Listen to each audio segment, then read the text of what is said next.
Welcome back to the channel, dear friends. It's always a joy to be here with you again. Whether you're a long-time subscriber or you're just joining us for the first time, I want to thank you for taking the time out of your busy day to tune into this moment of reflection and insight. Today's video centers around a question we've all likely asked ourselves at some point. Am I truly too busy to study the Dharma, or am I not prioritizing liberation in my life? We live in a time where business has become not just a norm, but almost a badge of honor. People take pride in how packed their calendars are, how many deadlines they're juggling, how little sleep they get. But beneath all that hustle, there's a deeper truth waiting to be uncovered, a truth about what we truly value and where spiritual practice fits into our lives. This question isn't just about time management. It's about life management. It's about awakening. And by the end of this video, I hope you'll see that the biggest obstacle to your liberation might not be your calendar, it might be your mindset. Let's begin with a common scenario. You wake up early, rush through your morning routine, tackle your workday, manage household responsibilities, maybe spend some time with your family or on social media. By the end of the day, you're exhausted. The thought of chanting, meditating, or even reading a few lines of scripture feels overwhelming. So you say to yourself, I'll do it tomorrow. But tomorrow becomes next week, then next month. Then a year passes, and your meditation cushion remains untouched, your spiritual books unopened. You tell yourself, I just don't have time. But is that really the case? Imagine someone gives you a diamond, but it's wrapped in plain paper. You might toss it aside, thinking it's unimportant. That's what many of us do with spiritual practice. We say we are too busy for it, not realizing we are tossing aside the one treasure that could truly change everything. Dozen-K Henpo once said, if someone truly longs for liberation, they will use every second they have. And that's the crux of it. When something really matters to us, whether it's making money, excelling at a career, raising our children, or chasing a dream, we find the time. We stay up late, we skip meals, we push through fatigue. Well, because we value it. So why don't we do the same for Dharma? Let's explore this through a story. There was once a lay practitioner who complained to a teacher, I wish I could practice more, but I'm just too busy. The teacher asked, what do you do in your day? The student began listing work, commute, family, errands, sleep. So, the teacher said, where in that list is your liberation? The student was silent. The truth hit like lightning. Liberation wasn't in his schedule, not because there wasn't time, but because it wasn't a priority. That doesn't mean our jobs and families don't matter. Of course they do. But Dharma practice is not about abandoning life, it's about transforming how we live it. When we say we are too busy to practice, what we often mean is that we don't know how to integrate practice into our lives. We imagine that practice must be done in long hours, in silence, in solitude. But that's just one form. Real practice is everywhere. It's in how you respond when your child spills juice on the floor. It's in the way you breathe when someone cuts you off in traffic. It's in how you speak to your spouse when you're stressed. These are all moments of practice.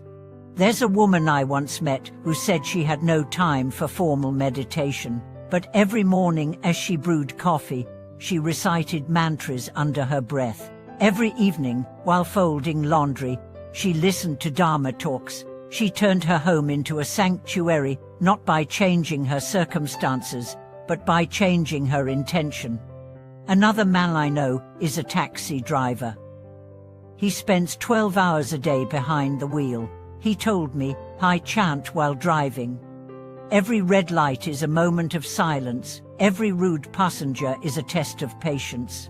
He had no temple, no shrine, but his taxi became a vehicle of both passengers and Dharma.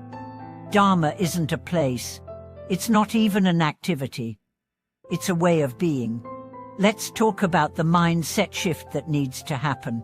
Most people think of practice as something they add to their life. But what if you made it the core of your life?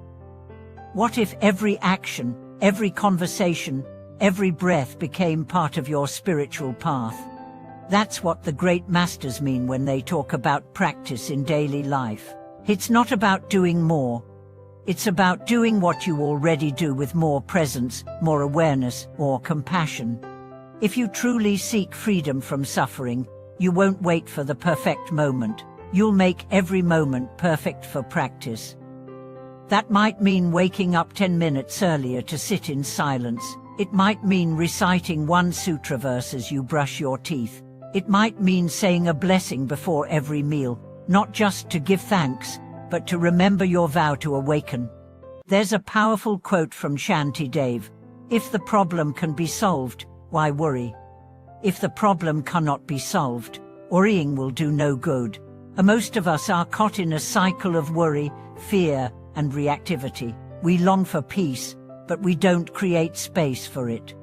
The Buddha didn't teach us how to escape the world. He taught us how to live in it with wisdom. He didn't say, "Practice only when life is easy." He said, "Practice, especially when life is hard, because that's when you need it most."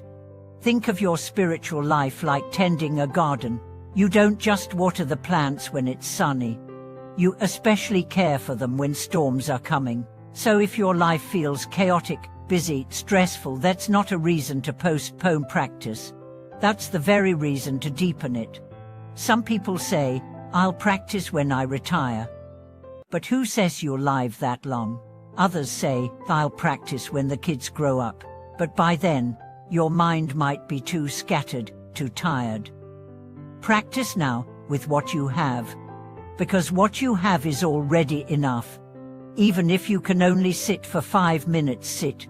If you can only chant once a day, chant. If all you can do is pause and take a deep breath when you're angry, then do that. That breath, taken with mindfulness, might be more powerful than hours of distracted chanting.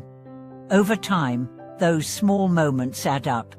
They become a current that carries you through life with grace, and you begin to notice changes, not just in your mind, but in your relationships, your decisions, your sense of meaning. That's liberation, not as an event, but as a slow unfolding. And now, before we end, I want you to ask yourself honestly, what does liberation mean to you? Is it just a concept, or is it a longing rooted deep in your heart?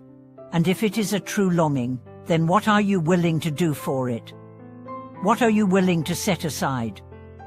What are you willing to commit to? You don't have to change your whole life. You just have to change your view of it. Start with one step, one breath, one intention. And from there, a new life begins. And now, I'd love to hear your thoughts. Have you ever felt it too busy to practice? What helped you break through that mindset? Share your experiences in the comments. Let's support one another in building a life where Dharma is not just a part, it's the heart. If this video resonated with you, please like, subscribe, and share it with someone who might need to hear this message. Together, we can create a space where spiritual practice isn't something extra, it's something essential. Thank you for watching this video. See you in the next one.